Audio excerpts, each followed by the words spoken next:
예전의 12운성과 새로운 12운성 무엇이 다른가? 천간과 지지와의 관계를 살펴보는 예전의 12운성은 현재까지도 의견이 분분한 이론입니다. 그래서 일부 역술가는 양간은 적용하여 쓰지만 음간은 쓰지 않는 분들도 계십니다. 또 어떤 역술가는 양간은 쓰는데 음간을 안 쓰는 것이 말이 안 된다고 하며 아예 12운성을 쓰지 않는 분들도 계십니다. 십천간의 운동성과 12지지의 모습을 이해해야만 쓸 수 있기에 12운성은 보통 책의 후반부에 기재되는 고급 스킬입니다. 그런데 양간은 적용하고 음간은 적용하지 않는다? 그런 논리라면 후자처럼 차라리 안 쓰는 것이 나을지도 모르겠습니다. 그게 좀 더 일관성이 있기 때문입니다. 이러한 문제점을 극복하고자 새로운 12운성이 나왔습니다.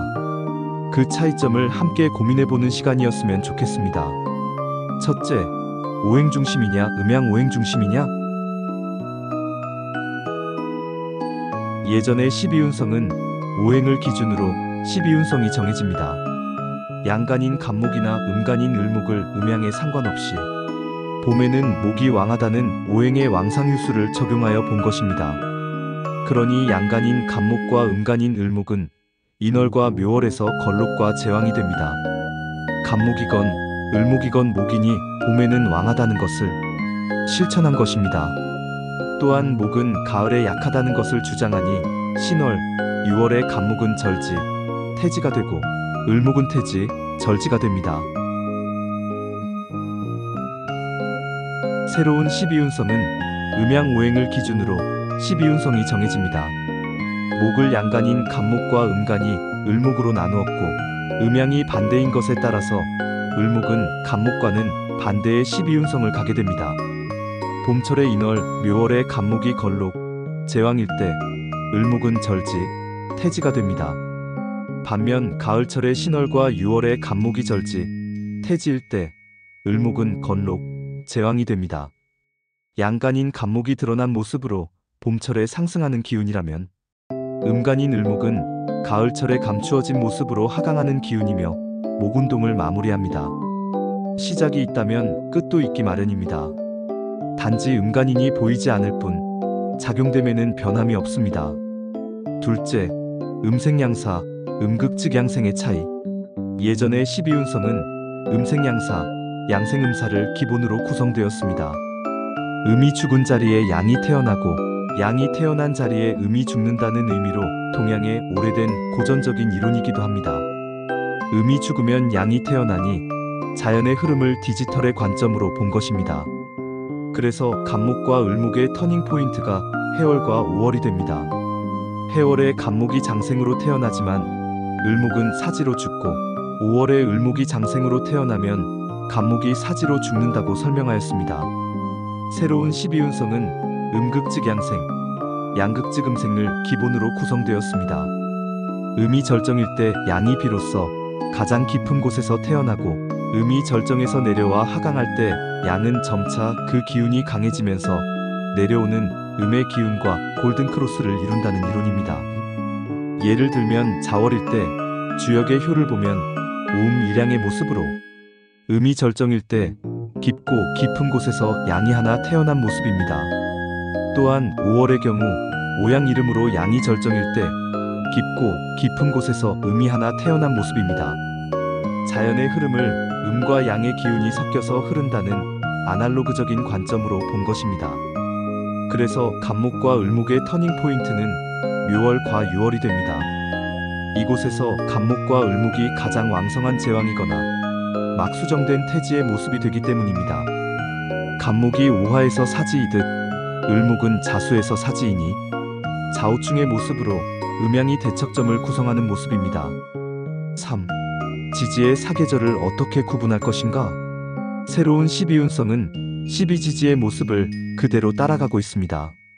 지지가 봄, 여름, 가을, 겨울의 4개의 파트로 나누어지고 각 계절은 분리될 수가 없기에 을목의 경우에 봄은 절태양, 여름은 생육대, 가을은 로광쇠, 겨울은 병사묘로 12운성의 12구간을 사계절과 같이 3개로 나누어 적용한 것입니다.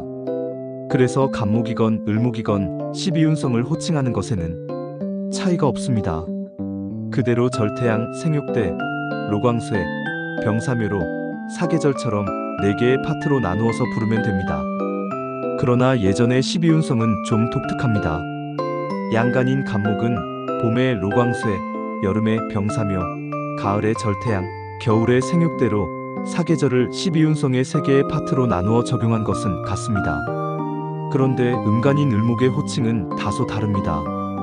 위에 예전의 12운성의 표를 살펴보면 봄에는 왕록대, 여름에는 육생양, 가을에는 태절묘, 겨울에는 쇠병사가 됩니다.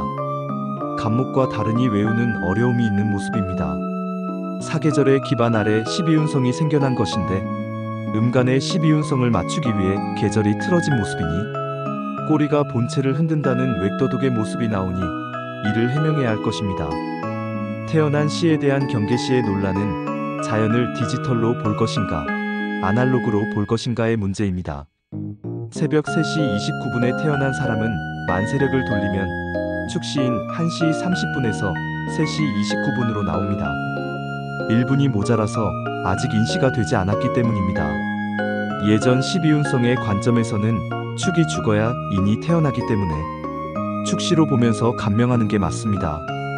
그런데 새로운 12운성의 관점에서는 이미 축의 기운이 사그러들었고 축시가 절정인 2시 30분에 인의 기운이 태어나서 축의 기운이 내려올 때 반대로 상승하여 골든크로스를 이루었다고 보기에 인시로 감명하게 됩니다. 물론 축의 기운과 인의 기운도 섞여 있기에 두 가지의 모습이 다 나타날 수 있습니다. 그렇다고 축과 인을 놓고 두 가지로 해석하기가 어렵기에 좀 더 강한 기운인 인의 기운으로 감명하는 것입니다. 이것이 자연의 기운이 정확히 분리되어 작용한다는 디지털 관점의 예전의 12운성과 자연의 기운은 섞여 있으며 섞였을 때 좀 더 강한 기운을 적용한다는 아날로그 관점의 새로운 12운성과 차이가 생깁니다. 자연의 기운은 디지털일까 아니면 아날로그일까는 스스로 생각해 보시길 바랍니다. 오늘 왕이 죽었는데 장성한 태자가 왕위를 승계하면 자연스럽고 혼란이 없지만 오늘 왕이 죽었는데 이제 막태자가 태어났다고 한다면 그 나라는 극도의 혼란과 왕위쟁탈전으로 흔들릴 것 같습니다. 허주명리학 전문 가반에서 강의했던 예전의 12운성과 새로운 12운성의 차이점을 정리해봤습니다.